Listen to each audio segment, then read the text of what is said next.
ঢাকা কোথায়? ঢাকার মুগদাতে sir. College ছিল কোথায়, কোনটা তোমার? Notre Dame college. Notre Dame. Notre Dame college. Sulaiman Walid কে চিনো? সুলেমান ওয়ালিদ স্যার হচ্ছে ফিজিক্স পড়ান আমাদের কলেজে, হ্যাঁ, ফিজিক্স পড়াতেন। হ্যাঁ, সুলাইমান ওয়ালিদ ফিজিক্সে তো পড়াবে। জি স্যার, তিনি স্যার ক্লাস নিয়েছিলেন আমাদের।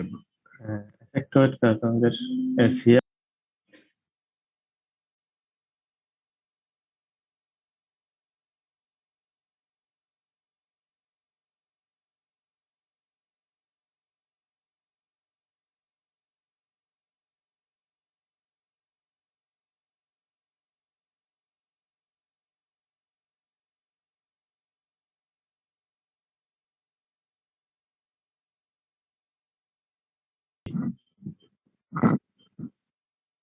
ওয়ালাইকুম আসসালাম। তোমার বাসা কোথায়, হোম ডিস্ট্রিক্ট কোথায়? কিশোরগঞ্জ। হ্যাঁ, রাষ্ট্রপতির এলাকার নাম।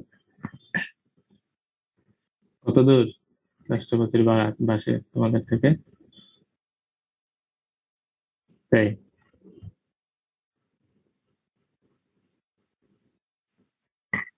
ঢাকায় কোথায় থাকো?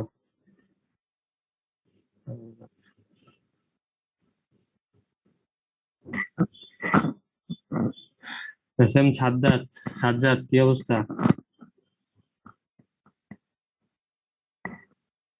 হ্যালো স্যার, আসসালামু আলাইকুম স্যার। ওয়ালাইকুম আসসালাম। কি অবস্থা, এখন প্রবলেম সলভ হয়েছে? হ্যাঁ স্যার, গুগল ক্লাসরুম ওই লিঙ্ক থেকে জয়েন করে ট্রাই করলাম, ওইটা দিলাম, আবার এখন আস্তে আস্তে সবাই জয়েন করতেছে, এখন ঠিক আছে। তোমার বাসা কোথায়? স্যার আমার হোম টাউন হলো শেরপুর ডিস্ট্রিক্ট, ময়মনসিংহ ডিভিশন। ময়মনসিংহ, শেরপুর একেবারে বর্ডার এলাকা তাহলে, তাই না? না স্যার, অনেক ছোট এলাকা স্যার। বর্ডার বর্ডার আছে না হ্যাঁ, সেখানে? একবারে বর্ডার সাইডে ডিস্ট্রিক্ট। হ্যাঁ, সেটাই বলছি যে একেবারে বর্ডার বর্ডার এলাকা। জি স্যার। এখন ঢাকায় কোথায় থাকো? স্যার এখন আমি ফ্রেন্ডদের সাথে বাসা নিয়েছি, এটা মেরুল বাড্ডা ডিআইটি প্রজেক্টে। ও, মেরুল বাড্ডা এই সাইডে, এদিক থেকে তো তোমার বাসা ঠিক কাছেই হবে। হ্যাঁ স্যার, ওই হাতের যে চক্রাঘাত দিয়ে গেলে আধা ঘন্টার মধ্যে সব মিলে চলে যাওয়া যায়। হুম। এরপরে কাকে দেখা যাচ্ছে? আবির মন্ডল। ওটা আজকে শুরুতে তো কারো লিঙ্কে। আসসালামু আলাইকুম স্যার। সালাম। দেখি কি অবস্থা। তোমার বাসা কোথায়? পুরান ঢাকায় স্যার। পুরান ঢাকা। এখানে পুরান ঢাকার স্থানীয় তুমি? জি না স্যার। আমি তো বাসা বলতে তোমার হোম ডিস্ট্রিক্ট কোথায় সেটা জানতে চাচ্ছিলাম। স্যার মুন্সিগঞ্জ। মুন্সিগঞ্জ। তাই তো আশেপাশেই, বেশি দূরে না। জি স্যার। হ্যাঁ। কলেজ ছিল কোনটা তোমার? সরকারি বিজ্ঞান। সরকারি বিজ্ঞান কলেজ। মাসুম আহমেদ, 24। আসসালামু আলাইকুম স্যার। ওয়ালাইকুম আসসালাম। তোমার হোম ডিস্ট্রিক্ট কোথায়? স্যার আমার হোম ডিস্ট্রিক্ট হচ্ছে স্যার মানিকগঞ্জ। মানিকগঞ্জ, ঢাকার। জি। ডাক্তার লোকে বলা যায়। কলেজ কোনটা? স্যার কলেজ আমার হচ্ছে সরকারি বিজ্ঞান স্যার। তুমি এখানে থেকে পড়ালেখা করছো? জি স্যার। তোমার ফ্যামিলি কি এখানে থাকে না একা ছিলা? স্যার ফ্যামিলিও এখানেই থাকে স্যার। বুঝতে পারছি। তোমাদের টোটাল কতজন স্টুডেন্ট? তোমাদের এখন আর কি তোমাদের টোটাল স্টুডেন্ট কত? 35 জয়েন করছে দেখতে পাচ্ছি। 36। 79 টোটাল। 79, ওই তো আর কি একটি ছিল, সেখান থেকে একজন। এখনো তো অনেক বাকি, 50% হয় নাই। তো সবাইকে ইনফর্ম হয় নাই?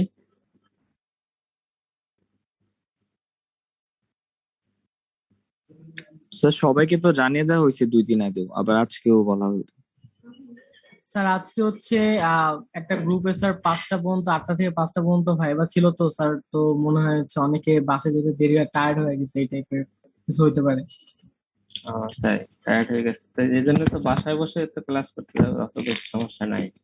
তো অনেকের বাসা অনেক দূরে তো স্যার, তো হচ্ছে দেখা গেছে 5টায় শেষ হতে 5:30 থেকে 8টা 8:30 এরকম বেজে যায়। কিসে, ফিজিক্সের না কেমিস্ট্রি ল্যাব ছিল? ও, স্যার হচ্ছে গ্রুপ বি আছে স্যার, ছিল প্রথমে ইঞ্জিনিয়ারিং ড্রয়িং, তারপরে স্যার বিসি। ও, তোমাদের ডিপার্টমেন্টাল সেশনে আবার এদিকে ফিজিক্স কেমিস্ট্রিও শুরু করছে। আমরা ওদিন ভাই স্যার ইয়ারটা শুরু হয়েছিল ফিজিক্স কেমিস্ট্রি, আমাদের হচ্ছে কালকে থেকে শুরু হবে। কালকে থেকে শুরু হবে। তোমরা হচ্ছে ফেব্রিক ইঞ্জিনিয়ারিং না? জি স্যার। তাহলে তো তোমাদের সাথে তো মনে হয় আমার ক্লাস আছে জি স্যার। কালকে বিকেলে মনে হয়, তাই না? কালকে আর পরশু হচ্ছে 1:30 থেকে, এর পরের 2 দিন আবার সকালে maybe। জি স্যার, কালকে বিকেলের দিকে হচ্ছে সি গ্রুপের ফিজিক্স আছে, ফেব্রিক। হ্যাঁ, সেই গ্রুপ কত থেকে কত আইটি তাহলে? স্যার আইডি 57 থেকে হচ্ছে শেষ পর্যন্ত। তাহলে তো তাদের সাথে আমার ক্লাস আছে।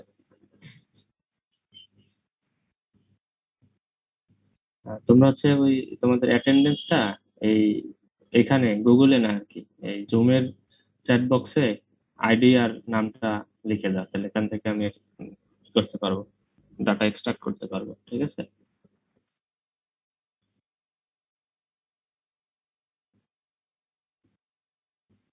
এই জুমের চ্যাট বক্সে তোমরা নাম আর আইডিটা একজনে দিয়েছে দেখতেছি, এইভাবে দিয়ে দাও আইডি আর নামটা। এখান থেকে আমি নিয়ে পরে এক্সেল বা ওয়ার্ডে নিয়ে নিতে পারবো। ঠিক আছে? যদি তোমাদের কোনো ডিভাইস প্রবলেম হয় বা সমস্যা হয় মাঝখানে, তাহলে পরে আমার সাথে ফোনে কন্ট্যাক্ট করো।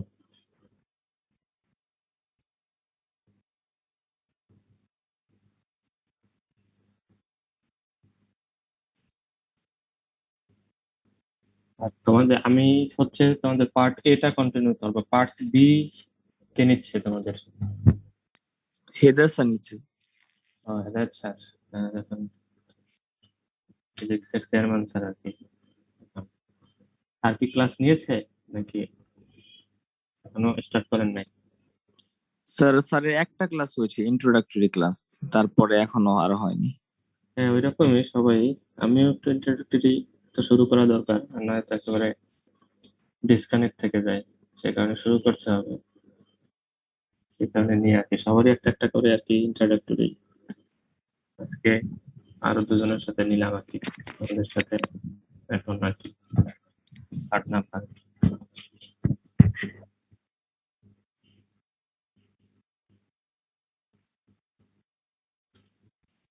অ্যারাউন্ড 50 জয়েন করছে, মোটামুটি ভালোই করছে।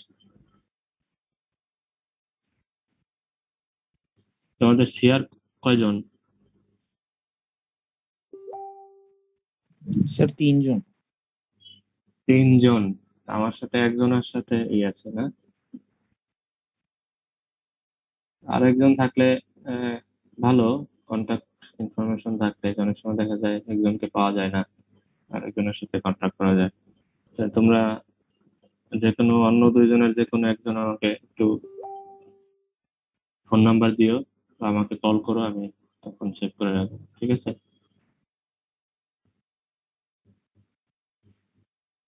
বুঝতে পারছো কি বলছি? জি স্যার। অন্য 2জন কে কে? আইডি কত আর নাম কি? স্যার আমার আইডি হচ্ছে 70, পুলক দত্ত। আর স্যার আমার আইডি হচ্ছে 31, এস এম হাফিজুর রহমান। তোমরা 2জন 70 পুলক দত্ত, আর একজন কি বললা? Sir S M Hafizur Rahman, ID 31।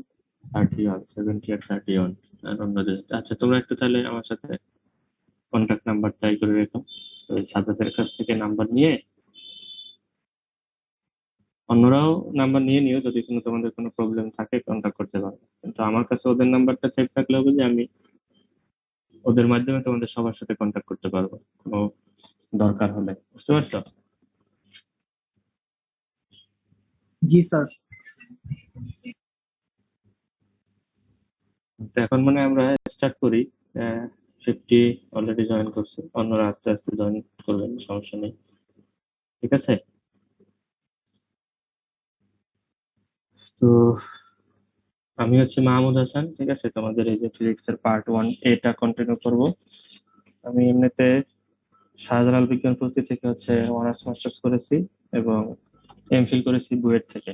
তো ওই নটরডেমের যে ছিল ওই সুলাইমান ওয়ালিদ হচ্ছে শাহজালাল, ও আমার ফ্রেন্ড আর কি, সেই কারণে জিজ্ঞাসা করছিলাম, বুঝতে পারছো? অন্য কেউ যদি থেকে থাকো নটরডেমের, প্রথমে যেহেতু স্টুডেন্ট ছিল না সেজন্য ওদের সাথে একটু কথা বলছিলাম আর কি। তো তোমরা কি তোমাদের যে সিলেবাসটা, এই কোর্সের সিলেবাসটা কি দেখছো? জি স্যার। মানে তোমাদের দেখি নাই স্যার। ওই কে যেন বললো দিদি স্যার,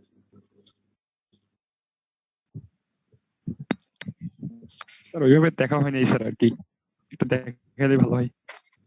হ্যাঁ তো তুমি তো দেখানোর জন্যই তো আমি বলতেছি, সেজন্য তো জিজ্ঞাসা করা যে দেখছি ওখানে আর কি। তো আমি এটা তোমাদের পরবর্তী শেয়ার করে দিব এসে, ওই যে গুগল ক্লাসরুমেও দিয়ে দিব, এখন আমি শেয়ার করতেছি, এখন আমরা আমাদের প্রয়োজনে আর কি দেখে নিচ্ছি আর কি। দেখতে পাচ্ছ?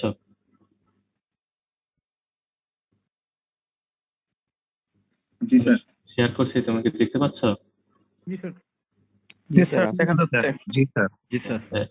তোমার হচ্ছে তোমাদের ফিজিক্স এর যেটা সিলেবাস আর কি, এখানে তোমরা দেখতে পাচ্ছ যে তোমাদের ফিজিক্স 2 আর ফিজিক্স 1 তো করে ফেলছো, কিন্তু এখনো মনে হয় তোমরা রেজাল্ট পাও, তাই তো? ল্যাব কমপ্লিট না করা পর্যন্ত তোমরা রেজাল্ট পাচ্ছ না নাকি? সে কারণেই তো তোমাদের ল্যাব গুলো আগে শেষ করে নেওয়া হচ্ছে আর কি, লেভেল 1 এর। এটা তোমাদের তো 3 ক্রেডিটের কোর্স এবং উইকে 3টা ক্লাস হবে, পার্ট এ পার্ট বি, এটা মিলে টোটাল হবে 45। তোমরা বুঝতেই পারছো যে পার্ট এ তে অ্যারাউন্ড তোমাদের 22 বা এরকম কম বেশি লেকচার দিতে হবে, তা নাহলে তোমাদের সিলেবাস কভার করবে না। এইভাবেই সিলেবাসটা ডিজাইন করা। টোটাল হলো 45 লেকচার, তার ভিতরে যেহেতু পার্ট এ এবং পার্ট বি দুটো আলাদা পার্ট, সে কারণে পার্ট এতে তাহলে তুমি অ্যারাউন্ড ধরে নাও 22 অথবা 23 লেকচার, পার্ট বি তে 22-23 লেকচার এরকম। তো সামাও আমাদেরকে এই জিনিসটা মাথায় রাখতে হবে যে আমরা এই ব্যস্ত থাকা সত্ত্বেও আমাদেরকে একটু এক্সট্রা টাইম যে কোনো সময় এরকম বের করে, মানে শিডিউল টাইম থাকা সত্ত্বেও এরকম এক্সট্রা টাইম দিয়ে, যেহেতু এখন তোমাদের এই প্যান্ডামিকের কারণে যে তোমাদের যে লসটা হয়েছে সেটা কমিয়ে নেওয়ার জন্য আস্তে আস্তে একটু দ্রুত শেষ করতে হচ্ছে, সময়টা কমিয়ে দিয়ে। তো সেই ক্ষেত্রে তোমাদের এই স্যাক্রিফাইসটুকু করতে হবে, বুঝতে পারছো? তো তোমাদের ভালোর জন্য আমরা চেষ্টা করবো যাতে আমাদের একটু এক্সট্রা টাইম আবার এই লেকচার দেয়া যায়, বুঝতে পারছো? তোমরা মেন্টালি প্রিপেয়ার থাকো যেরকম একটা ফাঁকে আমরা এক্সট্রা যাতে ক্লাস নিতে পারি, তা নাহলে তোমাদের এই কোর্স শেষ করা যাবে না, বুঝতে পারছো? তো সেটা আমরা আলোচনার সাপেক্ষে তোমাদের কখন ফাঁকা থাকে বা আমিও কখন অ্যাভেলেবেল থাকি এরকম করে যে কোনো একটা সময় নিতে হবে। স্যার কোর্স কি স্যার 6 মাসেরই হবে নাকি কমায় আনছে? এইটা এখনো আমি সঠিক জানি না, কিন্তু এই যে তোমরা মাঝখানে যে এই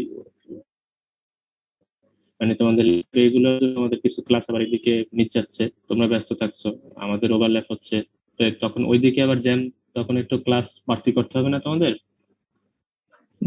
জি স্যার, ওদিকে আবার হচ্ছে আপনার ল্যাব শেষ হতে তো ডিসেম্বরের 20 তারিখেরও পরে, হ্যাঁ, তাহলে সেক্ষেত্রে এদিকে তো আরো অনেক দিন। হুম, সেক্ষেত্রে কি 6 মাসই হবে নাকি একটু কমায় আনবে এরকম কিছু? যদি এটা কমায় আনে তাহলে তো স্যার সিলেবাস তো কমায় দিবে। না, ওই ডিসিশনটা আমি জানি না, তাহলে স্যারের সাথে কথা বলতে হবে আর কি, আমি সঠিক এটা জানি না এটার ব্যাপারে কি করছে আর কি। ঠিক আছে, কিন্তু ওই যে আগেরটাও এখন কন্টিনিউ করে শেষ করে দিচ্ছে, সে কারণে এই সেমিস্টারের ক্লাসগুলোর সাথে একটা ওভারল্যাপ হচ্ছে, যার ফলে এখন এই প্রথম দিকে তোমাদের এই যে প্যান্ডামিকের পরের এই শুরুর দিকটাতে একটু এরকম প্রেসার যাবে, এবং সেটা তোমাদের ভালোর জন্যই, বুঝতে পারছো? জি স্যার। তাহলে এখানে দেখো যে আমাদের পার্ট এ তে আছে হচ্ছে, আবার পার্ট এর ভিতরে আবার দুইটা পার্ট আছে, একটা ইলেকট্রিসিটি আর একটা হচ্ছে ম্যাগনেটিজম। তো ইলেকট্রিসিটি এবং ম্যাগনেটিজম যেটাই বলি না কেন, এইখানে আসলে যেই টপিক গুলো আছে পার্ট এ এবং পার্ট বি যেটাই বলি না কেন, ম্যাক্সিমাম টপিক গুলোই হচ্ছে তোমরা তোমাদের সেকেন্ডারি লেভেলে, হায়ার সেকেন্ডারি লেভেলে এগুলো পড়ে আসছো। এখানে যে ডিফারেন্সটা হচ্ছে তোমাদের মিডিয়াম, ওখানে তোমরা বাংলা মিডিয়ামে পড়ছো এবং এক্সাম গুলো বাংলা মিডিয়ামে দিয়েছো, এখন হচ্ছে তোমাদের ইংলিশ মিডিয়াম, এই মিডিয়ামটা চেঞ্জ হয়েছে। আর তেমন কিছু চেঞ্জ নাই, কিছু কিছু জায়গায় কিছু এক্সট্রা টপিকস আমরা অ্যাড করব, এবং হয়তো এখান থেকে কনসেপচুয়াল কিছু ধারণা পাবা নতুন এই। এছাড়া তেমন কিছু আর নতুন কিছু নাই। যেমন তুমি এখানে দেখতে পাচ্ছ ইলেকট্রিক চার্জ, তারপর কুলম্বস ল, ইলেকট্রিক ফিল্ড, তারপর electric field due to a point charge, তারপর হলো charge carrying ring, charge disk, তারপর ইলেকট্রিক পোটেনশিয়াল, তারপরে আরো আছে গস ল, কারশফস ল, কুলম্বস ল, তারপরে অ্যাপ্লিকেশন অফ কারশফস ল। সেগুলো ছিল তোমাদের সবগুলোই মোটামুটি আগে থেকেই তোমরা পড়ে আসছো। এখন হয়তো এগুলো আমরা আবার নতুন করে একটু রিমাইন্ড করব এবং এমন ভাবে প্রিপারেশন নিব যে আগে বাংলা মিডিয়াম ছিল, এখন তোমাকে এটা হচ্ছে মিডিয়ামটা চেঞ্জ করে ইংলিশে এক্সাম দিতে হবে, পড়তে হবে ইংলিশ। এক্ষেত্রে তুমি যে বইটা ফলো করতে পারো যেটা হচ্ছে তোমার রেসনিক অ্যান্ড হেলিডে আছে, ভলিউম 2। রেসনিক অ্যান্ড হেলিডের দুই ভাবে বই পাওয়া যায়, একটা হচ্ছে ভলিউম আকারে পাওয়া যায়, ভলিউম 1, ভলিউম 2। ইলেকট্রিসিটি এবং ম্যাগনেটিজম যে পার্টে পাবা সেটা হচ্ছে ভলিউম 2। এবং এই রেসনিক এবং হেলিডের আরেকটা পাওয়া যায়, একটা বড় মোটা বই, যেটার ভিতরে ওই যে ভলিউম 1 এবং ভলিউম 2 একসাথে করা। তুমি যেটাই ফলো করো ওই সেম এটা নিতে পারো। অথবা গিয়াসউদ্দিনের হচ্ছে যে ফিজিক্স ফর ইঞ্জিনিয়ার্স, এই বইটা, এই দুইটা বই মোটামুটি তুমি যদি ফলো করো তাহলে হয়ে যাবে। আর এক্সট্রা হিসাবে তো আমি যেগুলো দেখাবো বা পড়াবো তোমাদের তো ম্যাটেরিয়ালসটা দিয়ে দিব আর কি, প্রেজেন্টেশন বা এই যে পিডিএফ ফাইল মোটামুটি এই সিলেবাসটা কভার করে এরকম দিব। আর তোমার বুক রেফারেন্স হিসাবে ওই দুইটা বই ফলো করতে পারো। তোমরা লেভেল যে পার্ট 1 ফিজিক্স পার্ট 1 যখন করছো তখন কি তোমরা কেউ কি বই কিনছো? স্যার কিনেছিলাম কিন্তু ওইভাবে আসলে পড়া হয় নাই ইয়ার কারণে। আচ্ছা, যাই হোক। না মানে বলছি কিনছো কিনা আর কি, তখন যেহেতু পার্ট 1 শেষ হয়ে গেছে, কোনটা কিনছিলা? স্যার গিয়ার সেটটা কিনা হয়েছিল মোটামুটি। আচ্ছা, হ্যাঁ, ওটা তো সব টপিক গুলো আছে। মানে তুমি যদি টেক্সটটা পড়তে চাও তাহলে রেসনিক্যালিটির ওটা নিতে পারো, তা নইলে ওটা দিয়েও তোমার হয়ে যাবে, সমস্যা নেই।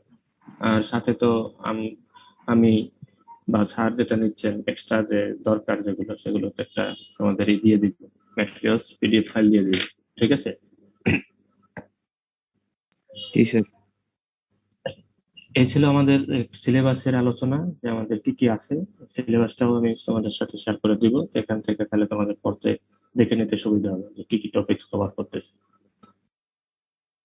তাহলে এখন আমরা আমাদের একটু শেয়ার করি, অন্য যেটা দিয়ে আমরা পড়বো আর কি, আমাদের কি বলে সিলেবাস শুরু করব সেটা আমি শেয়ার করতেছি।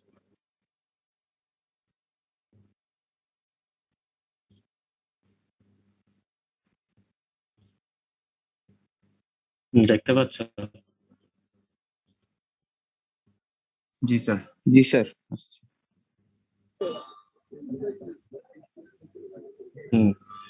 এখন দেখো, আমরা প্রথমেই যে আমরা দেখলাম ইলেকট্রিসিটি, আমাদের সিলেবাসে প্রথম একেবারে ইলেকট্রিসিটি অ্যান্ড ম্যাগনেটিজম, তাহলে সেটা শুরু হচ্ছে আমাদের ইলেকট্রিসিটি দিয়ে।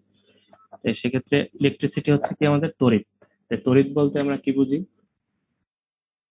যে আমাদের নেচার এবং ইফেক্ট অফ স্ট্যাটিক হতে পারে অথবা মুভিং চার্জ হতে পারে, এটাকে আমরা বলছি হচ্ছে ইলেকট্রিসিটি।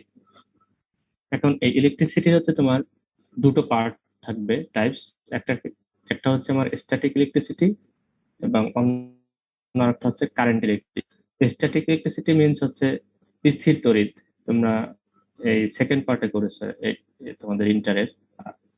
আর কারেন্ট ইলেকট্রিসিটি হচ্ছে চলতড়িৎ। তাহলে এই দুটো আবার পার্ট আমরা একটু ডিটেলসে দেখবো। প্রথমে ছিল আমার ইলেকট্রিসিটিটা কি, যেখানে হচ্ছে আমাদের চার্জের নেচার এবং ইফেক্ট নিয়ে আলোচনা করা হবে, সেটাকে বলবো আমরা ওভারঅল ভাবে ইলেকট্রিসিটি, মানে তড়িৎ। সেই তড়িতের আবার দুটো পার্ট, একটা হচ্ছে আমাদের স্ট্যাটিক ইলেকট্রিসিটি অথবা ইলেকট্রোস্ট্যাটিক্স, আর একটা হচ্ছে কারেন্ট ইলেকট্রিসিটি বা চলতড়িৎ। এখন আমরা প্রথমে স্ট্যাটিক ইলেকট্রিসিটিটা কি প্রথমে দেখা যায় ইলেকট্রোস্ট্যাটিক, মানে স্ট্যাটিক ইলেকট্রিসিটিকে আমরা ইলেকট্রোস্ট্যাটিকও বলি। ইলেকট্রোস্ট্যাটিক এটাকে আমরা দুটো পার্টে ভাগ করি। প্রথমে হচ্ছে ইলেকট্রো, যেটা মিনস হচ্ছে চার্জ, আর স্ট্যাটিক এই তুমি বুঝতে তোমাদের আমাদের যে ব্রাঞ্চটাতে ফিজিক্সের যে রেস্ট চার্জের নিয়ে আলোচনা করা হয়, তার ইফেক্ট, তার নেচার কেমন হবে, সেই পার্টটাকে আমরা বলছি হচ্ছে ইলেকট্রোস্ট্যাটিক্স। এখন আমরা একটু ডেফিনেশনটা দেখি, দেখো কি বলছে। The branch of physics in which we study about charges and which is at rest position, মানে আমরা চার্জ কি অবস্থায় থাকবে, স্থির অবস্থায় বা রেস্ট পজিশনে থাকবে, তখন আমরা সেই পার্টটাকে বলতেছি আমরা ইলেকট্রোস্ট্যাটিক্স। এখন ইলেকট্রোস্ট্যাটিক্স এর আন্ডারে আমরা যে জিনিসগুলো দেখবো সেটা হচ্ছে নাম্বার ওয়ান হচ্ছে তোমার ইলেকট্রোস্ট্যাটিক চার্জটা কি, তারপর হচ্ছে ইলেকট্রোস্ট্যাটিক ফিল্ড, তারপরে আমরা দেখবো কুলম্বস ল, ইলেকট্রোস্ট্যাটিক পোটেনশিয়াল, তারপরে capacitance, Gauss law, application of Gauss law, এই জিনিসগুলো আমরা ওয়ান বাই ওয়ান ডিটেলস দেখবো। প্রথমে আমরা জেনে নিলাম যে ইলেকট্রিসিটি বলতে আমরা কি বুঝি, তারপরে ইলেকট্রিসিটি ধরনটা আমরা দেখে নিলাম যে দুই ধরনের ইলেকট্রিসিটি হতে পারে, একটা হচ্ছে স্ট্যাটিক ইলেকট্রিসিটি আর একটা হচ্ছে কারেন্ট ইলেকট্রিসিটি। এরপরে হচ্ছে আমরা স্ট্যাটিক ইলেকট্রিসিটি নিয়ে একটু ডিটেলস দেখবো, তারপরে এটা এই পার্টটা শেষ হলে তারপর হচ্ছে কারেন্ট ইলেকট্রিসিটি। এবং স্ট্যাটিক ইলেকট্রিসিটি কি সেটা আমরা দেখলাম, এবং এর আন্ডারে আমরা যে যে বিষয়গুলো দেখবো সেগুলো একটু দেখে নিলাম। এখন আমরা ওয়ান বাই ওয়ান একটু দেখি। এখন দেখো এখানে আমরা ইলেকট্রিসিটি বলি, স্ট্যাটিক ইলেকট্রিসিটি বলি অথবা কারেন্ট ইলেকট্রিসিটি বলি, যেটাই বলি না কেন আমাদের সব ক্ষেত্রে মেইন হচ্ছে চার্জ। তাহলে চার্জটা কি সেটা আমাকে আগে জানতে হবে। তাহলে চার্জ বলতে কি বুঝো, কেউ কি একটু বলতে পারো? What is charge? মানে আধান, বাংলায় আমরা যেটাকে বলি আধান, আধান বলতে কি বোঝায়? What is charge? বাংলাতে স্যার কোন একটা পরমাণু হচ্ছে স্যার ইলেকট্রনের তারতম্য ঘটা স্বাভাবিকের চাইতে। না না, সেটা এখানে বলা হয়েছে চার্জ। চার্জ বলতে কি বোঝো, মানে আধান বলতে তুমি কি বুঝো?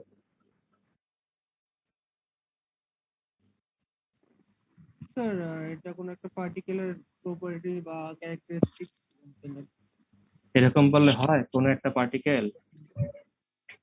সো চার্জ মানে ইলেকট্রন, চার্জ মানে ইলেকট্রন তো না, চার্জ মানে তো দুটোই আছে, তাই না? ঘাটতি অথবা আধিক্য। না না, সেটা না, মানে চার্জ মানে আধান বলতে কি বুঝো? ইলেকট্রনের ঘাটতি বা ইলেকট্রনের আধিক্য সেটা তো আমরা বলি চার্জ বডি, মানে কোন একটা যে পজিটিভলি চার্জ হলো অথবা কোন একটা নেগেটিভলি চার্জ হলো। আমি বলছি যে তোমাদের মানে আধান বলতে ইলেকট্রন প্রোটনের মৌলিক ধর্ম হলো চার্জ। হ্যাঁ, এটা হচ্ছে যে আমাদের ফান্ডামেন্টাল যে পার্টিকেল আছে কোন একটা ম্যাটার তৈরি হতে, যে আমরা জানি যে অ্যাটম, তারপরে অ্যাটমকে যদি ভাঙি তারপরে সেখানে আমরা কি পাই? ইলেকট্রন, প্রোটন, নিউট্রন, যেগুলোকে আমরা কি বলি? Fundamental particle. এই ফান্ডামেন্টাল পার্টিকেলের ইন্ট্রিনসিক প্রপার্টি যদি এখন এখানে একটু দেখো, যে fundamental particle, it is the intrinsic property of elementary বা ফান্ডামেন্টাল পার্টিকেল, মানে যেই পার্টিকেল দিয়েই আমাদের ম্যাটার গুলা কি হয়? মেড আপ হয় বা কনস্টিটিউট করে। যে অ্যাটম এর ভিতরে আমার কি থাকে জানি, যে ইলেকট্রন, প্রোটন, নিউট্রন। একটা বস্তুরে যদি আমরা ক্ষুদ্র ক্ষুদ্র করতে থাকি তারপরে ফাইনালি লাস্টে আমরা কি পাবো? এই ইলেকট্রন, প্রোটন এবং নিউট্রন গুলো পাবো। সেই এলিমেন্টারি পার্টিকেলের একটা intrinsic property, intrinsic property means হচ্ছে তুমি বলতে পারো এটা জন্মগত আর কি, স্বভাবজাত। মানে যেমন আমাদের কি বলে, আমরা দেখতে পাই যে কোন একটা বেবি যখন বর্ন করে তার জেনেটিক্যাল কারণে সে কিছু তার ফাদার অথবা মাদারের কিছু ক্যারেক্টার বিয়ার করে, আমরা এরকম দেখতে পাই না? তাহলে এটা হচ্ছে তার এরকম যে একটা জন্মগত বা ইলেকট্রন মানে তার ভিতরে এরকম একটা ইন্ট্রিনসিক প্রপার্টি আছে। এবং যে প্রপার্টিটা হচ্ছে যেটার কারণে হচ্ছে তারা একটা ফোর্স ক্রিয়েট করে, এক্সার্ট করে, যে কোনো একটা যদি সমধর্মী চার্জ যদি আমি কাছাকাছি নিয়ে আসি তখন তারা একজন আরেকজন কি করে? রিপালস করে। আর যদি অপোজিট হয় তাহলে তখন তারা একজন আরেকজন কি করে? অ্যাট্রাক্ট করে। তাহলে এটাকেই বলছি হচ্ছে আমরা চার্জ, মানে আধান। এখন এই চার্জটা আমাদের দুই ধরনের আছে, সেটাও তোমরা জানো যে কি কি, একটা হচ্ছে পজিটিভ চার্জ যেটা হচ্ছে আমরা ইলেকট্রন, আর একটা হচ্ছে নেগেটিভ চার্জ যেটা হচ্ছে পজিটিভ চার্জ হচ্ছে প্রোটন এবং নেগেটিভ চার্জ হচ্ছে কি? ইলেকট্রন। আর আরেকটা আছে যে ফান্ডামেন্টাল পার্টিকেল নিউট্রাল, সেটার কোনো চার্জ নেই, জিরো চার্জ। পেয়ে গেল আমরা দুইটা টাইপস দেখলাম। এরপর এখন আমরা দেখি আমরা কিভাবে চার্জড বডি কিভাবে পেতে পারি। তাহলে এই চার্জ বডি বা চার্জিত অবস্থা বা স্থির তড়িৎ, এই আলোচনার একেবারে শুরুতেই যদি আমরা যাই, এটা শুরু হয়েছিল যে থেলিস নামক একজন গ্রিক দার্শনিক অ্যারাউন্ড 600 বিসিতে সে সর্বপ্রথম অবজার্ভ করছিল যে সে একটা অ্যাম্বারকে তোমার রেশমি কাপড় দিয়ে ধর্ষণ করেছিল, এবং এর ফলে সে তারপরে দেখা গেল সে কিছু ছোট ছোট কাগজের টুকরোকে অ্যাট্রাক্ট করে। তো এখান থেকে এই অ্যাম্বার শব্দের অর্থ হচ্ছে ইলেকট্রন, সেখান থেকেই আমার এই ইলেকট্রন এবং তারপরে নামকরণ করা হচ্ছে ইলেকট্রিসিটি। এই প্রথম থেলিস সাহেব একটু এটা অবজার্ভ করেছে, এরপরে আর তেমন কোনো অগ্রগতি হয় নাই। এরপরে অ্যারাউন্ড 16th সেঞ্চুরির দিকে তোমার উইলিয়াম গিলবার্ট নামের আরেকজন বিজ্ঞানী তিনি কিছু একটু বিস্তারিত গবেষণা করছে এটা নিয়ে এবং তিনি পর্যবেক্ষণ করলেন যে শুধু এই অ্যাম্বার না, অনেক পদার্থ কি করে এই ঘর্ষণের ফলে কম বেশি এই আকর্ষণ করার ক্ষমতা অর্জন করে। এবং তিনি আরো লক্ষ্য করছে যে কোনো কোনো এই বস্তুর ক্ষেত্রে দেখা যায় এই আকর্ষণ ধর্মটা বেশি, কোনটার ক্ষেত্রে কম, আবার কোনটার ক্ষেত্রে দেখা যায় একেবারে নেই বললেই চলে। তাহলে এরপরে এই ছিল তার হিস্ট্রি আর কি। এখন তাহলে এই ঘর্ষণের ফলে আমরা কিভাবে চার্জ হয়, একটা বডি কিভাবে চার্জ হয় সেটা একটু আমরা দেখি। তাহলে কেন চার্জিত হচ্ছে, সেই কজ অফ চার্জের কারণ হচ্ছে আমরা কি জানি যে ম্যাটেরিয়াল আমার কি দ্বারা গঠিত হয়, অ্যাটম। ম্যাটেরিয়ালকে যদি আমি ভাঙি তখন কি পাই, অ্যাটম। অ্যাটমকে যদি আরো ভাঙি তখন দেখা যায় আমরা কি পাই, ইলেকট্রন, প্রোটন এবং নিউট্রন। এবং কোন একটা অ্যাটমে আমরা জানি যে নাম্বার অফ প্রোটন এবং নাম্বার অফ ইলেকট্রন সংখ্যা কি থাকে, সমান। এবং যার ফলে অ্যাটমটা কি হয়, ইলেকট্রিক্যালি নিউট্রাল, তার কোনো চার্জ নাই। তাহলে যদি আমরা কোনো একটা অ্যাটমকে বা কোনো একটা বডিকে চার্জ করতে চাই, তাহলে অবশ্যই আমার কি করতে হয়, সেই বডি থেকে বা অ্যাটম থেকে আমার কি করতে হবে, ইলেকট্রন হয়তো এক্সট্রা দিতে হবে, অথবা ওখান থেকে আমাদের ইলেকট্রনটা কি করতে হবে, সরিয়ে নিতে হবে। তাহলে এই ইলেকট্রন ট্রান্সফার মানে মোটামুটি হচ্ছে ইলেকট্রন ট্রান্সফার করতে হবে, হয় আদান করতে পারে অথবা প্রদান করতে পারে। তো এই ইলেকট্রন ট্রান্সফারটা আবার কয়েকটা প্রসেস হতে পারে, সেটা আমরা একটু পরে দেখব। এখন কিভাবে ট্রান্সফার হয়, সাপোজ তুমি মনে করো, ধরে নাও একটা তোমার কাছে অ্যাটম আছে যার ইলেকট্রন এবং প্রোটন সংখ্যা হচ্ছে 4, 4টা ইলেকট্রন এবং 4টা প্রোটন সংখ্যা আছে। এখানে তোমার যে একটা অ্যাটমের স্ট্রাকচার এরকম দেখতে পাও যে প্রথমে আমাদের নিউক্লিয়াসের ভিতরে কি আছে, প্রোটন এবং নিউট্রন থাকবে, এবং এটার কমন নেম হচ্ছে নিউক্লিয়ন। নিউক্লিয়াসের ভিতরে আমরা বোর মডেল থেকে জানি পরমাণুর কেন্দ্রে থাকবে নিউক্লিয়াস, এবং সেটা হচ্ছে পজিটিভলি চার্জড, এবং অ্যাটমের সব মাস হলো এই নিউক্লিয়াসে থাকে। যেহেতু প্রোটনটা অনেক ম্যাসিভ, ইলেকট্রনের তুলনায় প্রোটনটা হলো অনেক ম্যাসিভ, যে কারণে এই যে মোটামুটি আমরা নিউক্লিয়নের চার্জটাকে বলি অ্যাটমিক মাসটাকে বলি হচ্ছে অ্যাটমিক মাস। এখন এই দুটো আমরা নিলাম, প্রথমে অ্যাটম দুটো আনচার্জড অবস্থায় আছে। পরবর্তীতে যদি আমরা রাবিং করি মানে ঘর্ষণ করি, তাহলে ঘর্ষণের ফলে দেখা গেল এই একটা অ্যাটম থেকে দুটো ইলেকট্রন এই নতুন অ্যাটমে চলে গেল। তাহলে এখানে আমাদের দুটো ইলেকট্রনের ঘাটতি হয়ে গেল, কিন্তু প্রোটন সংখ্যা তো সেম আছে। তাহলে আমাদের এখান থেকে আমাদের ইলেকট্রনের ঘাটতি, তার মানে হচ্ছে কি, পজিটিভ চার্জ হয়ে গেল। এই অ্যাটমটা আমাদের কি হয়, পজিটিভলি চার্জ হয়ে গেল। আবার এই অ্যাটমে যেহেতু দুটো ইলেকট্রন ট্রান্সফার হয়ে নতুন ভাবে চলে আসলো, এখন দেখা যায় এখানে প্রোটন আছে 4টা কিন্তু ইলেকট্রন আছে কয়টা, 6টা। মানে এখানে দেখা যায় নেট চার্জ আমার কি হলো, দুটো ইলেকট্রন চার্জ বেড়ে গেল, মানে এটা হলো তাহলে আমার নেগেটিভলি চার্জ হয়ে গেল। এখন আমরা এখানে দেখালাম যে ইলেকট্রন ট্রান্সফার করে, তাহলে কেন ইলেকট্রন ট্রান্সফার করে, প্রোটন কেন ট্রান্সফার করলো না? এটা কি কারো আইডিয়া আছে, বলতে পারবা, বা কেউ ধারণা করতে পারতেছে কিনা যে আমরা প্রোটন চেঞ্জ করলে স্যার পরমাণুটাই চেঞ্জ হয়ে যাবে। প্রোটন চেঞ্জ করলে পরমাণুটাই চেঞ্জ হয়ে যাবে। আর কি করে, ইলেকট্রন তো বাইরে আর প্রোটন তো নিউক্লিয়াস ভিতরে, তাই ইলেকট্রন বাইরে আছে ইজিলি।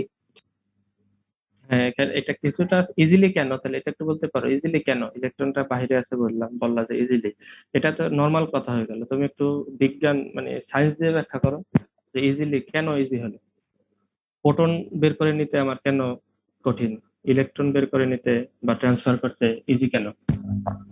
স্যার প্রোটন এবং ইলেকট্রন তো স্যার আপনার স্ট্যাটিক ইলেকট্রোস্ট্যাটিক বল দ্বারাই থাকে। তো স্যার ইলেকট্রনের তো আর প্রোটন তো স্যার ওদের মধ্যে থাকে হলো সবল নিউক্লিয় বল স্যার। তো সবল নিউক্লিয় বল থেকে প্রোটনকে যদি আমি আলাদা করতে চাই তাহলে তো অবশ্যই অনেক বেশি পরিমাণ শক্তি দেওয়া লাগবে। আর ইলেকট্রন যদি আমি আলাদা করতে চাই সেক্ষেত্রে তো স্যার ওই বিদ্যুতিক আকর্ষণ বলের কারণে আমার ইটা কম দেয়া লাগতেছে, মানে শক্তিটা কম দেয়া লাগতেছে আলাদা করার জন্য স্যার। গুড, ও বেশ ভালোই বলতে পারছে যে আমরা জানি যে এই নিউক্লিয়াসের ভিতরে প্রোটন নিউট্রন গুলো থাকে একটা স্ট্রং নিউক্লিয়ার ফোর্স, তাই না? যেটা আমরা যে ফান্ডামেন্টাল 4টা বল যে জানি, সে বলের ভিতরে সবচেয়ে বড় বল হলো কোনটা, সবল নিউক্লিয়। হ্যাঁ, সবল নিউক্লিয় বল। তাহলে আর এই যে আমাদের চারপাশে যে কক্ষপথে যে ইলেকট্রন গুলো আছে, এরাও আবার তাদের ভিতরে ইলেকট্রোস্ট্যাটিক ফোর্স দ্বারা আবদ্ধ আছে, কিন্তু এগুলা থাকে কি লুজলি বাউন্ড। এবং তোমরা এটাও জানো যে কিছু কিছু আমরা যে মেটাল ইউজ করি, কন্ডাক্টর বা মেটাল, এখানে কিন্তু ইলেকট্রন গুলো একেবারে মুক্ত অবস্থায় ফ্রিলি মুভ করে, একটা নির্দিষ্ট অ্যাটমের থাকে না, তাই না? তোমরা সেটাও দেখছো সেমিকন্ডাক্টর ফিজিক্সে যখন পড়ছো। তাহলে এই কারণে হচ্ছে কি আমাদের এই যে বাইরের যে কোনো একটা ইলেকট্রন ট্রান্সফার করতে দেখা যায় খুবই কম পরিমাণে এনার্জি দরকার। আর এই নিউক্লিয়াস থেকে যদি আমি নিতে চাই সেখানে আমার অনেক এনার্জি দিতে হবে, তাহলে আবার এই অ্যাটমটাও চেঞ্জ হয়ে যাচ্ছে, এরকম অনেক কিছু। কিন্তু যদি আমরা শুধুমাত্র ওইদিকে না গিয়ে এইভাবে ব্যাখ্যা করি যে আমাদের একটা ইলেকট্রন ট্রান্সফার হতে তার যে এনার্জি দরকার সেই এনার্জিটার পরিমাণটা কি কম। কেন? কারণ হচ্ছে সেটা হচ্ছে লুজলি বাউন্ড আছে।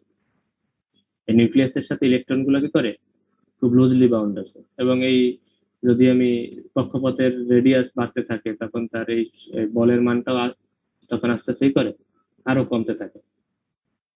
তো সে কারণে আমরা ইলেকট্রন ট্রান্সফারটা হলো কি আমাদের কাছে ইজিয়ার। এরপরে হচ্ছে আমার ইলেকট্রনের ম্যাস একটা ফ্যাক্ট এখানে, কারণ ইলেকট্রন আর প্রোটনের মাস আমরা জানি হচ্ছে কি ইলেকট্রন হলো প্রোটনের তুলনায় কি হালকা। এবং এখানে দেখো যে আমরা একটু যদি এটা দেখি যে অর্ডারটা দেখি, এই ভ্যালু তো আমরা কনসিডার পরে আসতেছি। এখানে যদি অর্ডার দেখো যে ইলেকট্রনের মাস হচ্ছে 10^31 এই অর্ডার, আর প্রোটনের মাস হচ্ছে 10^27। তাহলে তুমি যদি এটাকে রেশিও নেও তাহলে দেখা যাবে 10⁴ টাইমস হলো যে ভারী। একটা প্রোটন হচ্ছে একটা ইলেকট্রনের তুলনায় হলো কত 10⁴ টাইমস ভারী। 10⁴ টাইমস মিনস হচ্ছে কি 10,000 গুণ ভারী। বুঝতে পারছো? একটা ভারী জি স্যার। একটা ভারী পার্টিকেলকে ট্রান্সফার করা আমাদের কাছে ইজি হবে নাকি একটা লাইটার পার্টিকেলকে ট্রান্সফার করা ইজিয়ার হবে? Lighter particles. Lighter particle. এগুলো হচ্ছে এরকম কারণ। এগুলো কিছু কনসেপচুয়াল কোশ্চেন তোমাদের তো এখন থাকবে কিন্তু, বুঝতে পারছো? তাহলে পরে আমরা পরের যেটা দেখি যে এখানে ইলেকট্রিক চার্জ সম্পর্কে একটু ডিটেলস যে কথাগুলো আমরা বলছি সেখানে একটু ডিটেলস করে সুন্দরভাবে দেওয়া আছে। আমি যখন তোমাদের কাছে ম্যাটেরিয়ালটা দিব যাতে তোমরা তো সেখান তখন দেখে নিতে পারো, এগুলো আমরা বলে ফেলছি, এটা আর এখানে আলোচনা করা দরকার।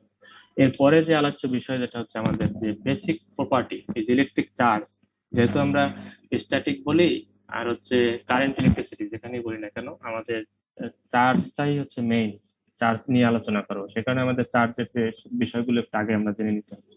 তাহলে এই চার্জের যে বেসিক প্রপার্টি আছে সেটা এখন আমরা দেখি। তিনটা বেসিক প্রপার্টি আছে। নাম্বার 1 হচ্ছে তোমাদের যে কোয়ান্টাইজেশন অফ ইলেকট্রিক চার্জ। ঠিক আছে? তাহলে কোয়ান্টাইজেশন অফ ইলেকট্রিক চার্জ বলতে আমরা কি বুঝি, মানে একটা নির্দিষ্ট পরিমাণে থাকবে। কোয়ান্টাইজেশন বলতে বোঝায় কি কোয়ান্টাইজড আকারে থাকবে কোন একটা সিস্টেমে বা কোন একটা বডিতে আমাদের চার্জ সংখ্যাতে থাকবে, সেটা হলো একটা সর্বনিম্ন মানের গুণিতক আকারে থাকবে, যেখানে এই সর্বনিম্ন মানটা হচ্ছে তোমার ইলেকট্রনের চার্জ ই। কারণ আমরা জানি কি যে কোন একটা বডিতে চার্জ যেটা থাকতে পারে ইলেকট্রন সংখ্যা আকারে থাকে, 1টা 2টা 3টা 4টা এরকম ইলেকট্রন থাকতে পারে।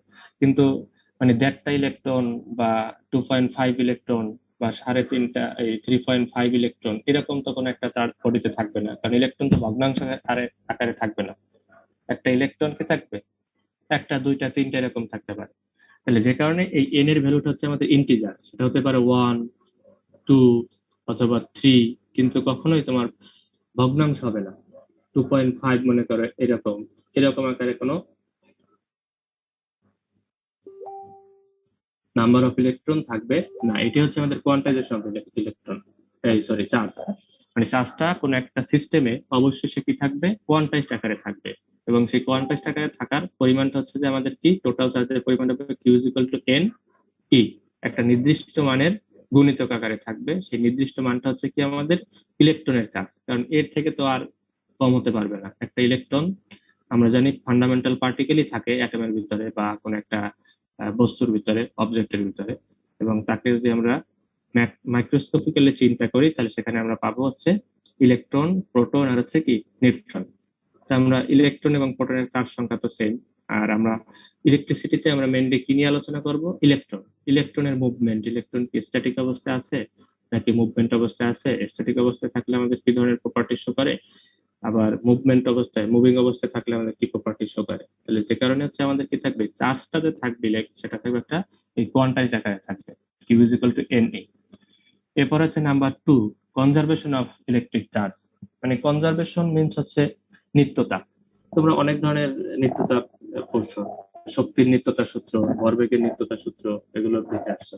তো সেরকম আমাদের চার্জ দেওয়া আমার কি হবে, কনজার্ভ থাকবে, মানে কোন একটা পরিবর্তনের পূর্বে এবং পরে দুই ক্ষেত্রে আমার কি থাকবে, চার্জের যে সংখ্যা, চার্জ সংখ্যাটা কি থাকবে, সেম থাকবে।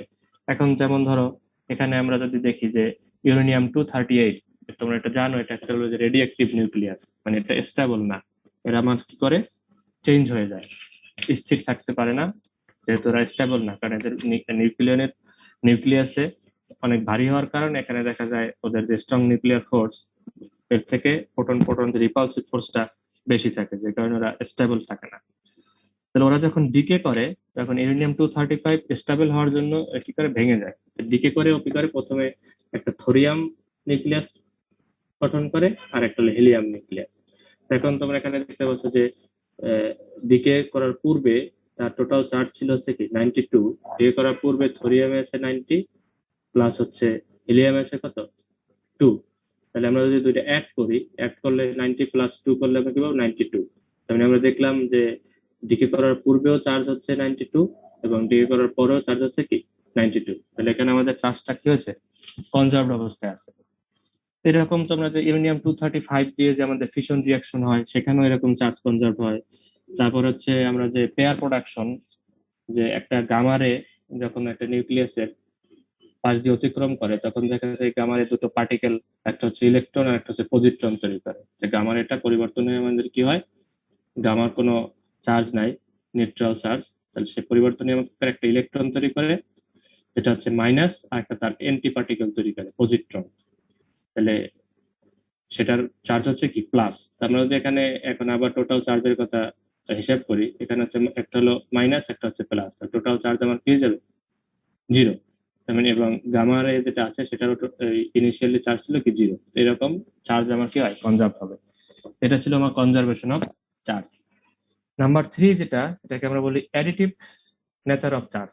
মানে চার্জ গুলো আমরা কি করতে পারবো, যে কোনো একটা সিস্টেমে যদি কিছু পরিমাণ চার্জ থাকে, suppose Q1, Q2, Q3 dot dot dot এরকম অসংখ্য Qn, তো এই টোটাল চার্জ যদি আমি হিসাব করি, তাহলে আমরা জাস্ট সামেশন করলেই হবে। প্রত্যেকটা চার্জে যদি আমরা যোগ করি, তাহলে যেটা পাবো সেটাই হচ্ছে কি আমার টোটাল চার্জ। তো এই যে চার্জ, সে হলো অ্যাডিটিভ নেচারটা ফলো করে, মানে বীজগাণিতিক যোগ করলেই আমরা টোটাল চার্জ পেয়ে যাবো। এই তিনটা তার বেসিক প্রপার্টি আমরা দেখলাম। এরপরে আমরা দেখবো হচ্ছে এই যে চার্জের ভিতরে যে আমাদের যেটা বললাম শুরুতে, যে তাদের দুটো লাইক চার্জ হচ্ছে রিপালস করে এবং আনলাইক চার্জ হচ্ছে অ্যাট্রাক্ট করে। এটা এক ধরনের বল, ফোর্স, অ্যাট্রাকটিভ অথবা রিপালসিভ ফোর্স। তাহলে সেই অ্যাট্রাকটিভ এবং রিপালসিভ ফোর্সের মান কেমন হবে, উইলিয়াম গিলবার্ট বলো অথবা থেলিস বলো, তারা শুধুমাত্র কি অবজার্ভ করছিল, এই যে তারা অ্যাট্রাক্ট করে বা রিপালস করে এটা। কিন্তু এই যে অ্যাট্রাক্ট, মানে কত বলে অ্যাট্রাক্ট করবে বা এই বলের দিকটা কেমন হবে, এটা কিন্তু তারা কিছু বলেন নাই। তো সেটা করার জন্য যে ফ্রান্স সায়েন্টিস্ট কুলম, তিনি হচ্ছে 1875 সালে এটা নিয়ে একটু বিস্তর গবেষণা করেন এবং এর ফলে বিভিন্ন গবেষণা থেকে সে সিদ্ধান্তে উপনীত হন যে এই যে বলের মান, আচ্ছা তোমাদের এখানে আমি একটু সিরিয়াল এটা পরে বলি। তো এখন এই যে আমরা দেখলাম চার্জ হবে, এখন আমরা দেখি বডিগুলা কিভাবে চার্জিত করা যায়, কিভাবে, মানে এই যে আমরা দেখলাম যে চার্জ হতে পারে, কুলম্বস লটা পরে আসতেছে, আমি আগেই বলে ফেলছিলাম, সরি, সিরিয়ালে যাই। তাহলে এই বডিটা আমরা, তোমরা এটাও জানো যে কয়েক ভাবে আমরা কোন একটা বডিকে চার্জ করতে পারি। নাম্বার 1 হচ্ছে তোমার ফ্রিকশনের মাধ্যমে করতে পারি, ঘর্ষণ। নাম্বার 2 হচ্ছে কন্ডাকশনের মাধ্যমে করতে পারি। নাম্বার 3 হচ্ছে ইন্ডাকশনের মাধ্যমে করতে পারি। এখন আমরা একটু শর্টলি দেখি আর কি। এখন এটা দেখো যে কন্ডাকশন মিন্স হচ্ছে টাচ করতে হবে কোন একটা বডিকে। এখানে দেখো একটা আনচার্জ বডি আছে, আর তার পাশে হচ্ছে আমরা একটা চার্জ বডি নিয়ে আসলাম। প্রথমে নিয়ে আসার পরে সেকেন্ড স্টেপে আমরা কি করলাম, এই বডিটার সাথে টাচ করলাম। টাচ করার ফলে আমার কি হলো, যে এই চার্জ বডি থেকে, যেটা নেগেটিভলি চার্জ আছে, সেখান থেকে একটা ইলেকট্রন আনচার্জ বডিতে চলে গেল। তার ফলে এখন এখানে একটা ইলেকট্রন বেড়ে গেল। এরপরে যদি আমি আরেকটু টাচ করে রাখার পরে আরো একটা ইলেকট্রন আনচার্জ বডিতে চলে গেল। এখন তাহলে এখানে দেখা যাচ্ছে প্রোটন সংখ্যা সেমই আছে, কিন্তু ইলেকট্রন সংখ্যা আমাদের কি হচ্ছে, বেড়ে গেল। এবং ফাইনালি যদি আমি এখান থেকে চার্জ বডি যেটা টাচ করা ছিল, সেটা যদি আমি সরিয়ে নেই, রিমুভ করি, তাহলে দেখা যাবে এখানে এই ইলেকট্রনের সংখ্যা বেড়ে গেল, দুটো ইলেকট্রন বেড়ে গেল। তার মানে ইনিশিয়ালি ছিল হচ্ছে আমাদের আনচার্জ এবং ফাইনালি আমাদের কি গেল, চার্জ হয়ে গেল। এটা হচ্ছে আমাদের চার্জিং বা হচ্ছে কন্ডাকশন। আর এই রাবিং বা ফ্রিকশনের মাধ্যমে যেটা হয় সেটা হচ্ছে তোমাদের যেমন একটা সিল্ক ক্লথ নিলা, সেটার সাথে একটা গ্লাস রাবার যদি ঘর্ষণ করো, ঘর্ষণ করার ফলে পরীক্ষালব্ধ ফল থেকে দেখা গেছে যে এখান থেকে কিছু ওই যে গ্লাস রড থেকে কিছু ইলেকট্রন হচ্ছে সিল্কে চলে যায়। তাহলে ইলেকট্রন এখানে চলে যাওয়ার ফলে এটা নেগেটিভলি চার্জ হয়ে যায়, আর গ্লাস রডটা আমার কি হয়ে যায়, পজিটিভলি চার্জ হয়ে যায়। এটা গেল ঘর্ষণের ফলে। এবং নাম্বার 3 হচ্ছে ইন্ডাকশন। ইন্ডাকশন তো বুঝতে পারছো যে এখানে কোনো টাচ করে না, টাচ করবে না আর কি, কিন্তু একটা জাস্ট একটা বস্তুর কাছাকাছি রেখে ইন্ডাক্ট করবো। প্রথমে একটা আনচার্জ বডি এখানে আমরা নিলাম, যেখানে দেখা গেল ইলেকট্রন এবং প্রোটন সংখ্যা সেম। সেকেন্ড স্টেজে আমরা কি করলাম, এই আনচার্জ বডির কাছে একটা চার্জ বডি নিয়ে আসলাম, কিছু দূরে রাখলাম। এখানে কিন্তু আমরা টাচ করাইনি, কন্ডাক্ট করতেছে না, এখানে হবে ইন্ডাকশনের মাধ্যমে হবে। এখন যেহেতু এটা পজিটিভ চার্জ, তাহলে সে আমাদের কি করবে, নেগেটিভ চার্জটা আমার কি করবে, অ্যাট্রাক্ট করবে। তাহলে এই প্রান্তে আমার নেগেটিভ চার্জ গুলো চলে আসলো, আর এই প্রান্তে করলো পজিটিভ চার্জ চলে গেল। এরপরে যদি আমরা এটা ভূ সংযোজিত করি, আর্থিং করে দেই, তখন তাহলে দেখা যাবে এখান থেকে এই ইলেকট্রন গুলো, কিছু ইলেকট্রন এই পজিটিভ চার্জ গুলোকে আমার কি করবে, নিউট্রালাইজ করে দিবে। এই যে পরের স্টেজে আমাদের কি হলো, সেই পজিটিভ চার্জ গুলো নিউট্রালাইজ হয়ে গেল। তাহলে এখন এখানে কি আছে, নেগেটিভলি চার্জ আছে। ফাইনালি যদি আমরা এই আর্থিং এবং চার্জ বডিটাকে যদি এখান থেকে রিমুভ করে নেই, তাহলে যে এই যে আমার বডি যেটা ছিল সেটা আমাদের কি আছে, নেগেটিভলি চার্জ অবস্থায় আছে। এটা হচ্ছে আমাদের চার্জিং বা হচ্ছে ইন্ডাকশন। এটা জাস্ট দেখালাম, আমাদের জাস্ট রিমাইন্ড করলাম আর কি কিছু। এখন আমরা দেখি হচ্ছে কিছু অ্যাপ্লিকেশন অফ স্ট্যাটিক ইলেকট্রিসিটি। এই যে আমরা স্ট্যাটিক ইলেকট্রিসিটি দেখলাম যে চার্জ গুলা চার্জ প্লাস অথবা মাইনাস এইরকম চার্জ হয়ে, তাহলে এই চার্জের অ্যাপ্লিকেশন গুলো কি সেটা একটা আমরা দেখি, ইন্টারেস্টিং খুবই। তাহলে দেখো অনেকগুলো অ্যাপ্লিকেশন আছে, তার ভিতরে আমরা এখানে যেমন দেখি যে ফটোকপি যে আমরা করি, যে ফটোকপি মেশিনে তোমরা যখন ফটো করো, সেখানে আসলে এটা হচ্ছে আমাদের স্ট্যাটিক ইলেকট্রিসিটির একটা অ্যাপ্লিকেশন। তারপর হচ্ছে ইলেকট্রোস্ট্যাটিক প্রিসিপিটেটর, যেটা হচ্ছে তোমাদের ইন্ডাস্ট্রিয়াল পারপাস ইউজ করা হয়, যখন আমরা এই যে ফুয়েল বার্ন করা হয়, যে তোমরা ইন্ডাস্ট্রিতে যা দেখবা, বা এখন তো তোমরা যেই টেক্সটাইল আছো, টেক্সটাইল রিলেটেড এই যে এখানকার যে ফ্যাক্টরি গুলো আছে, এখানে বিভিন্ন ধরনের মেশিন ইউজ হয়। সেই মেশিনে দেখবা যে বিভিন্ন কি বলে ওয়েস্ট ম্যাটেরিয়াল আমাদের এনভায়রনমেন্টে চলে যায়। তো সেগুলো থেকে যাতে আমরা এনভায়রনমেন্টকে এই দূষণের হাত থেকে রক্ষা করতে পারি, সে তার জন্য হচ্ছে আমরা এই যে ইলেকট্রোস্ট্যাটিক প্রিসিপিটেটর ইউজ করি। তারপর ইলেকট্রোস্ট্যাটিক স্প্রেইং আছে, এরকম আরো অনেকগুলো আমাদের অ্যাপ্লিকেশন আছে। সেটা আমি একটু তোমাদের এখানে মানে শর্টে একটু দেখাচ্ছি আর কি কিভাবে এটা হয়। যেমন এটা দেখো, ইলেকট্রোস্ট্যাটিক প্রিসিপিটেটর কি হয়, যে এটা হচ্ছে যে তোমাদের এরকম একটা গ্রিড থাকে, এর ভিতর দিয়ে যদি আমরা, এটা হাই পটেনশিয়াল দেখা থাকে, পজিটিভলি চার্জ করা থাকে। তো যখন আমাদের এর ভিতর দিয়ে এই অ্যাশ পার্টিকেল গুলো যায়, যেটা আমাদের ফুয়েল বার্ন করার ফলে আমাদের কি বলে ওয়েস্ট ম্যাটেরিয়াল হিসাবে, এর ভিতর দিয়ে যখন পাস করে, তখন এটা দেখা যায় সেই পার্টিকেল গুলা পজিটিভলি চার্জ হয়ে যায়। পজিটিভলি চার্জ হওয়ার কারণে সেই পার্টিকেল গুলো, এই যে আমাদের প্লেট দেওয়া আছে, যে এখানে অ্যাট্রাক্ট হয়ে এখানে ডিপোজিট হবে। ডিপোজিট হওয়ার পরে এটা আবার একটা মেকানিক্যালি নির্দিষ্ট সময় পর পর অসিলেট করানো হয়। অসিলেট করানো মানে এটা কাঁপবে, তাহলে এই যে সেই ভাইব্রেশনের ফলে সেই ওয়েস্ট পার্টিকেল গুলো আবার অন্যদিকে জমা করা হয়। এবং ফাইনালি যে আমরা এনভায়রনমেন্টে যে এয়ারটা যাবে, সেটা হচ্ছে দেখা যাচ্ছে আমাদের এই যে ওয়েস্ট মানে পলিউশন ঘটানোর জন্য যে পার্টিকেল যেগুলো ছিল, সেগুলো আর এখানে এনভায়রনমেন্টে যাবে না। এইভাবে দেখা যায় আমরা আমাদের এনভায়রনমেন্টকে মানে পলিউশন থেকে রক্ষা করতে পারি, যেটা হচ্ছে আমাদের একটা ইলেকট্রোস্ট্যাটিক অ্যাপ্লিকেশন। সেকেন্ড হচ্ছে যে এটাও তোমরা কমন নেচারে দেখতে পাও, যে লাইটেনিং। ঠিক আছে, যখন লাইটেনিং এ আমাদের কি হয় দেখো, আমাদের এই যে আমরা মেঘ দেখতে পাই, এই মেঘের ভিতরে অসংখ্য চার্জ জমা হয়, নেগেটিভ চার্জ জমা হয়। এবং এটা যখন তোমরা তো দেখো যে মেঘ তোমার কি করে বাতাসের সাথে মেঘ এক এক জায়গা থেকে আরেক জায়গায় যাচ্ছে, এবং কোন একটা সময় দেখা যায় সে ভূপৃষ্ঠে যদি একটু কাছাকাছি চলে আসে, কাছাকাছি বলতে যে একেবারে কাছাকাছি তা না, মানে এই যে চার্জ গুলো এখানে কিন্তু অনেক হিউজ চার্জ থাকে এবং এর অনেক হাজার হাজার ভোল্ট মনে করো সে ক্রিয়েট করতে পারে। তাহলে এই চার্জ যখন তার জন্য যে নির্দিষ্ট একটা দূরত্বে সে যখন কন্ডাক্ট করতে পারে, ঠিক আছে, মানে ভূপৃষ্ঠের এমন উচ্চতায় আসলে সে তাদের ভিতরে একটা এই কন্ডাক্ট করতে পারে, সেই উচ্চতায় আসলে তখন দেখা যায় ভূ সংযোজিত হয়ে যায়, এবং তখন এখান থেকে দেখা যায় ইলেকট্রন গুলো ভূপৃষ্ঠে চলে আসে। এবং যেহেতু এর কি বলে ভোল্টটা বা চার্জের পরিমাণ হিউজ থাকে, তখন এই যাওয়ার পথে অনেক সময় দেখা যায় আমাদের যদি কোনো গ্রামে তোমরা হয়তো দেখতে থাকবা যে লাইটেনিং এর ফলে যে কোনো একটা গাছ পুড়ে একেবারে পুড়ে যায়, জীবন্ত গাছ একেবারে মরে যায়, পুড়ে লাল হয়ে যায়, এরকম হয়তো তোমরা দেখছো। তাহলে তখন দেখা যায় যেহেতু এটা হিউজ ইলেকট্রন পাস করে, তখন হিটিং ইফেক্টের ফলে এই গাছটা এই অবস্থা হয়ে যায়। কিন্তু আমাদের বাসা বাড়িতে আমরা কি করি, এই লাইটেনিং এর হাত থেকে বা বজ্রপাতের হাত থেকে রক্ষা পাওয়ার জন্য আমরা কি করি, একটা কন্ডাক্টর ইউজ করি, ঠিক আছে, যেমন ব্রাশ আর কপার, যেগুলো খুব কন্ডাক্ট করতে পারে, কোনো খুব দ্রুত ইলেকট্রন পাস করে দিতে পারে। তাহলে এরকম কন্ডাক্ট হওয়ার ফলে যে ইলেকট্রন গুলো এই ভূপৃষ্ঠে চলে যায়, তখন আমাদের এই বাড়িঘর যেটা কি বলে এই লাইটেনিং এর হাত থেকে আমরা রক্ষা পাই। এটা যখন বিল্ডিং কনস্ট্রাক্ট করা হয় তখন এটা ইউজ করা হয় লাইটেনিং এর হাত থেকে বা বজ্রপাতের হাত থেকে রক্ষা পাওয়ার জন্য। এটাও কিন্তু একটা ইলেকট্রোস্ট্যাটিকের ঘটনা।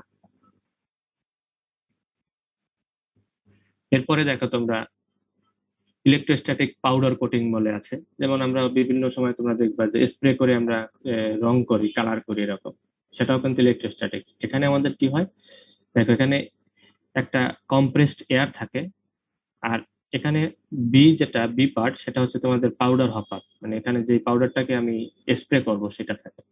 আর এই সি অংশ দিয়ে আমি কি করি, মেকানিক্যালি আমরা কি করি, এই পাউডারটাকে ফ্লুইডাইজড করি। ফ্লুইডাইজড মানে হচ্ছে যে ফ্লো করা, এটা আবার তুমি ফ্লুইড মানে এটা বোঝো না যে তরল করা, মানে ফ্লো করবে, মানে এক জায়গা থেকে সে যে বাতাসের মাধ্যমে এরকম চলে সেরকম। আর এখানে হচ্ছে পার্টিকেল চার্জ ডিভিশন, এই মেশিনের মাধ্যমে আমরা এমন একটা অবস্থা করি যেখানে আমাদের কি হয়ে যায়, সে চার্জড হয়ে যায়। আর এই সামনে থাকে হচ্ছে আমাদের অবজেক্ট, তো এর ফলে যখন সে চার্জ হবে তখন এই অবজেক্ট আমাদের এখানে আমার কি হয়, অ্যাট্রাক্ট করে। এইভাবে হচ্ছে আমরা স্প্রে করে আমরা এই পাউডার কোটিং করতে পারি। এটা হচ্ছে আমাদের ইলেকট্রোস্ট্যাটিকের একটা অ্যাপ্লিকেশন।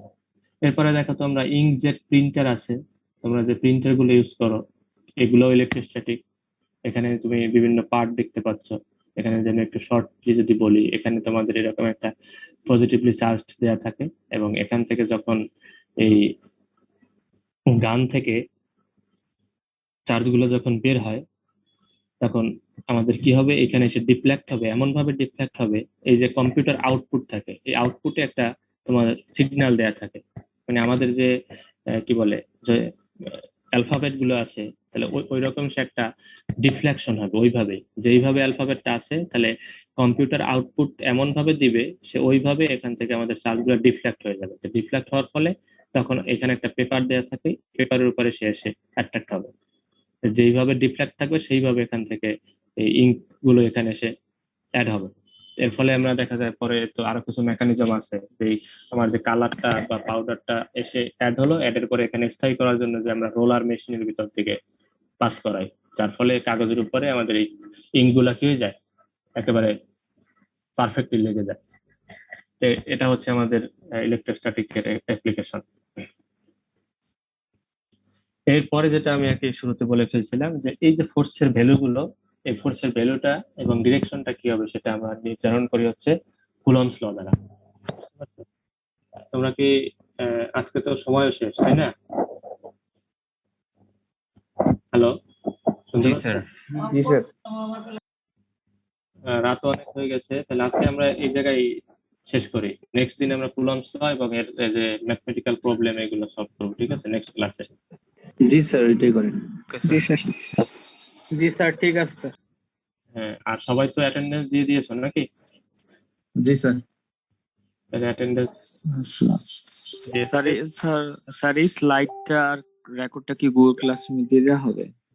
হ্যাঁ, আমি স্লাইডটা এটার সাথে তো আরো কিছু পার্ট আছে, মানে এই পার্টটা শেষ হলে মানে হয়তো আর একটা লেকচার পরে মনে করি এটা শেষ হলো, তখন আমরা একসাথে দিয়ে দিলাম, ঠিক আছে? আচ্ছা স্যার, রেকর্ডটা স্যার তখন দিতে হবে। হ্যাঁ ঠিক আছে, আমি তখন অথবা আমি তোমাদের ওই পিডিএফ করে দিয়ে দেবো না, এটা টেনশন স্যার করার কিছু এখন নেই। দিলে ভালো হয়, যেহেতু আপনি আজকে পড়া দিচ্ছেন, পিডিএফটা দিয়ে দিলে আমরা পড়াটা কমপ্লিট করে রাখতে পারবো। আচ্ছা ঠিক আছে, তাহলে আমি তোমাদেরকে দিয়ে দেবো, ঠিক আছে? নেক্সট ক্লাসের আগেই তোমাদের এটা দিয়ে দেবো, তোমরা একটু এগুলো দেখে রাখবা। কি বলে, এখন যেহেতু তোমরা সময় হয়তো পরবর্তীতে দেখা যাবে এমন একটা অবস্থা হবে এগুলো আর এই সময় করতে পারবা না, মানে এই ক্লাসগুলো এত তাড়াতাড়ি হয়ে যাবে, তখন দেখা যাবে এই যে ল্যাব শেষ, তারপরে থিওরির একটা প্রেসার চলে আসবে, সব টিচাররা দেখবে একের পর এক ক্লাস নিচ্ছে। তো এখন যেটা তোমরা করবা হচ্ছে এই ক্লাসগুলোর পরে অন্ততপক্ষে তোমরা একটু দেখে রাখো, মানে ওইভাবে এক্সামের জন্য প্রিপারেশন না বাট একটু দেখে রাখো, দেখে যাতে তোমরা এই যে ক্লাসটা হলো এটা তুমি মোটামুটি তোমার ব্রেনে আরো একটু স্থায়ী হয়, পরবর্তীতে যাতে ভুলে না যাও, বুঝতে পারছো? জি স্যার। তো সেটা করে রাখবা। তাহলে ঠিক আছে, তোমরা সবাই অ্যাটেন্ডেন্সও দিয়ে দিচ্ছ তাই না চ্যাটে? জি স্যার। জি স্যার। তাহলে ঠিক আছে, ভালো থাকো, আজকে তাহলে আমরা এখানেই শেষ করি।